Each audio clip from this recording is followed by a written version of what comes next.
Hi, I'm Graham from Second Era of Moles, and if you clicked on this video accidentally, 90 seconds is all I ever ask. Welcome to a Christmas-themed version of the week that was on Pokemon Masters X. I'm feeling pretty good about it, apart from my COVID booster kicking me in the arm and in the arse. We've had the Champion Stadium this week, we've had the Winter Wishes event carrying on, and we've got a rerun of last year's Christmas event with Erica and Skylar. So let's jump right in, shall we? So, in round 1 this week, you get the permanent field effects bonus. I feel this one had a little bit of karma for me, slapping me in the face after saying it was a guaranteed win last week, because I struggled with this one. I was trying to use Palkia as my main striker, not Palkia, I was trying to use Xerneas as my main striker. I couldn't quite get it to work, I tried a few different things, and eventually I just scrapped it and decided to go for a rain team. The reason is that Palkia boosts special defense and all of Lance's attacks are physical attacks, so it doesn't really do anything for you. So I took on Lance for this one, and my team was May and Swampert, Signasuit Blue and Blastoise, and Palkia as my main striker. That's why I had Palkia on the brain. So you start off with Water Pulse, you set Rain with May, Blue uses X Defense all to boost that defense. After setting Rain, May's going to be using Ready for This or Muddy Water depending on the move gauge. When it comes to that first sync move, you're going to go with Blue for that 6x boost and for that team endurance. So useful. Then after a sync move, you're going to use To the Top to get that permanent move gauge boost in there. You're going to start using Hydro Pump with Palkia, and again either Ready for This or Muddy Water with Swampert. With that second sync move, I gave it to May to get Mega Swamperts into the battle. At around this time, Lance's sync move is going to come up. So sometimes he uses a Double Edge, and then his sync move, and then a Giga Impact, and then a Double Edge again. Blue will survive some of those, especially with his endurance, but even a tanky unit like Blue is eventually going to succumb to all of those big hits. So be aware of that sort of sequence of events around Lance's sync move and have your tactics and your targets lined up accordingly. I feel like I would have done this one a lot more easily, but Palkia kept missing. I'm not sure if that's because Hydro Pump's accuracy is low, or maybe Lance gave himself some evasiveness, but I was like, come on, why are you missing, man? May's sync move counterbalances that though, because it hits quite hard, especially with the Rain boost. Once you take out Dragonite, you're going to have to choose your targets carefully to try and get that extra move in there, so when the one you're targeting declares an attack and then you cause it to faint, the other one can't declare a move until after that, so you get like an extra move in there. So it's always useful to know who's going to faint when, so that you can line up your attacks accordingly. In round 2, you get a special attack boost. I thought the best one to go up against for this one was Bruno. He was weak to flying types, so my team was Blue and Pidgeot, Signasuit, Alisa, and Rotom, and Skylar and Sonia. I made this one more difficult for myself than I needed to, because I got carried away with trying to use my 6x's. If I'd have just synced with Blue every time and his 6x, that would have wiped the other team out quite easily, but I'm like, well, I brought 2 6x supports in here, I'd like to use at least one of them. So you start off with Smell You Later with Blue, you use 2 of those, and then an Air Slash. Rotom's raising special attack, Skylar's using Take Flight to boost speed and defense. When you get down to that first sync move, this time I gave it to Blue, going against type again from what I usually do. I wanted Mega Pidgeot on the field as quickly as possible though, so that I could get Hurricane in there and start doing really big damage. So your Hurricane, you're using Breathtaking with Alisa for that sync move countdown. Bruno's going to hit you with a close combat at some point. That's going to do a lot of damage, so you might want to have a potion lined up on Skylar after that. As I said, I came down to my second sync move and I was like, I'm going to use one of my supports rather than Blue, and that made the battle take longer than it should have done, unfortunately. You live, you learn. But those Hurricanes are pretty strong, they blow people away. Once Bruno faints, you then want to go after the pincer because that uses Earthquake. That's going to hit everyone, which you don't want. You don't want an Earthquake taking down Mega Pidgeot before you're ready. So take out pincer, then the other one, just Hurricane them away. Those Hurricanes should be doing like 10k damage to the side, so they should be reasonably short work. In round 3, you get a move gauge boost. I chose to go up against Agatha for this one. She was weak to Ice types, so Kyurem was my main striker. Glaciate is that 4-bar move, so having that move gauge boost really comes in handy there.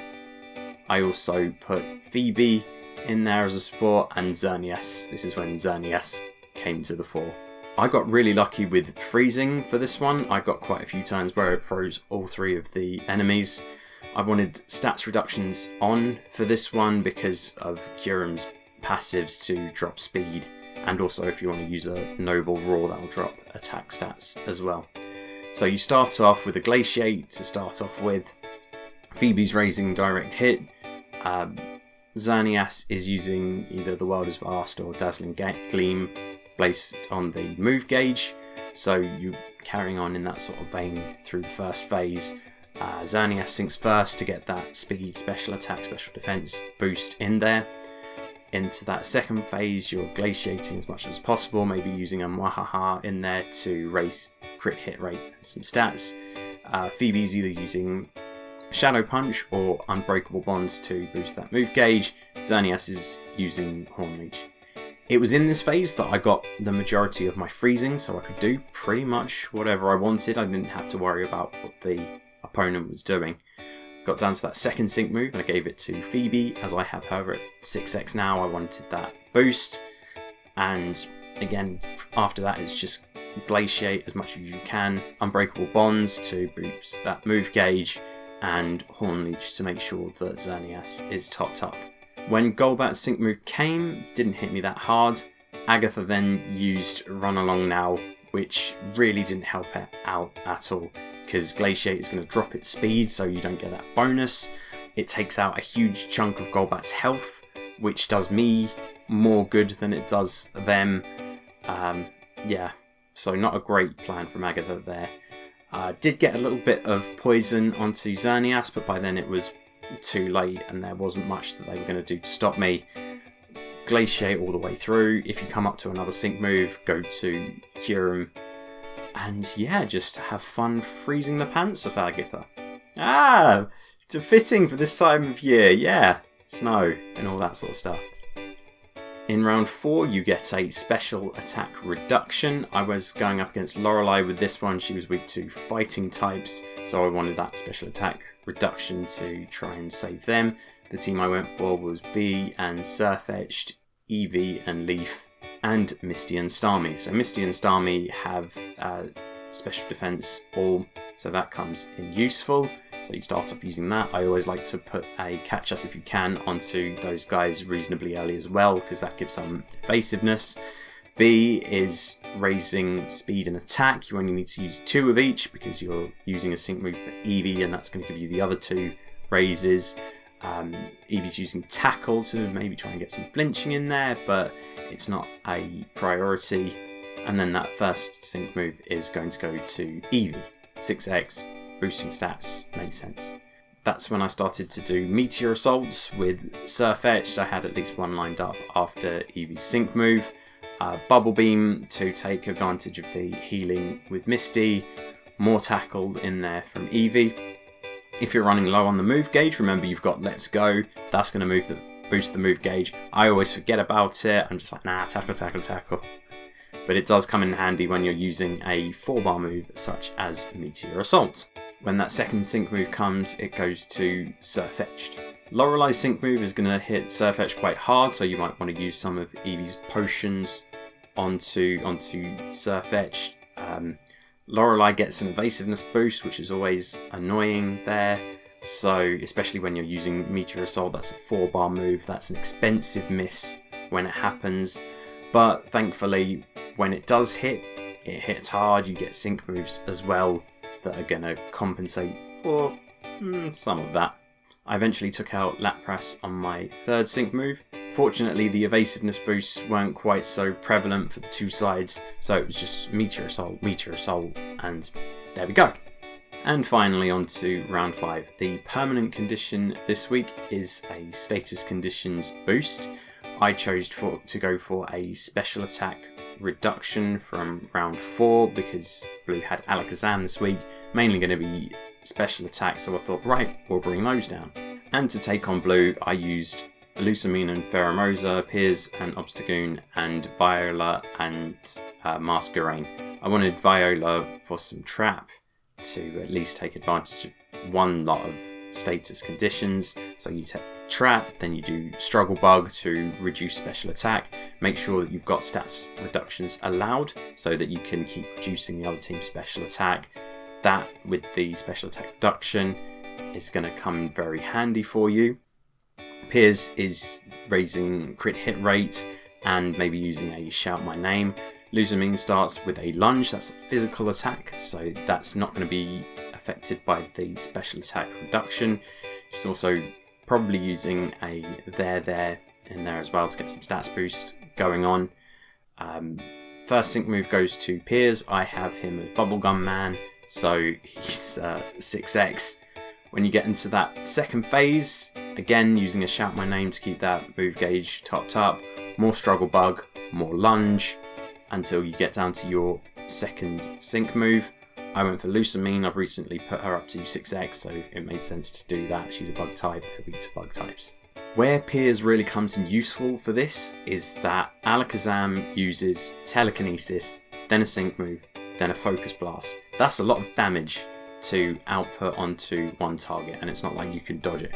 So make sure you have an obstruct ready there for when he does that, because that's going to nullify that focus blast, and it's going to make sure that your first target, your Obstagoon, is going to be able to be in the game for a bit longer. And at this stage you're just attacking with Lusamine. You can maybe use some trainer moves with Viola if she's reduced special attack all the way down. Piers is kind of being that pain in the arse stall guy with obstruct and shout my name. Shout my name's also going to give move gauge boost. I had gradual healing on Alakazam, and that didn't wear off until quite a way into the battle. So although I was chipping away, he was kind of getting it back. It wasn't until that went away that I really started to close in on the victory.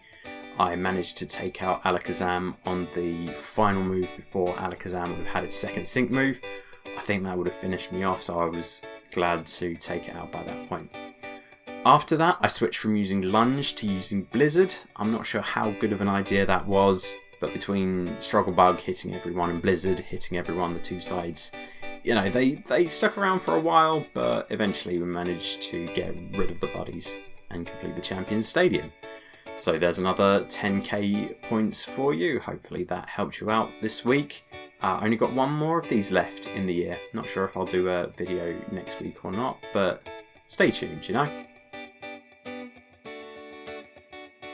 We've got a rerun of last year's Christmas event, so there's a story about decorating trees, you can get items, there's a full force battle in there as well. The team I went for was my Premier Flying type, which is Blue, my Premier Fairy type, which is Xerneas, and then Mew for whatever reason, and they make short work of it. And if you got the medal last year and you do it again this year, you get some juicy tickets, which is always good. So Sonia's been added as a new sync pair. She's been added to the general pool though, so if you are going after her, just be aware that she's not a Pokefair or a Master Scout. She is going to be in the general pool, so you don't necessarily need to go after her, you know, as hard as you would one of those units. She will be around permanently. And there we have it. That's another week that was in Pokemon Masters X. Merry Christmas if you celebrate Christmas, happy holidays if you don't. Hope everyone's well and safe this time of year. Hopefully next week we'll do another week that was for the week that will be. If not, it'll be 2 weeks time. But yeah, hopefully everyone's going to enjoy the next couple of weeks. But you're well past the 90-second mark at this point, so thank you very much. Congratulations. Since you've come this far, you may as well go a bit further. Follow me on Twitter. I'm SEOM_YT. Subscribe to the channel so you get notified when future videos drop. But thank you very much for watching this one, and goodbye.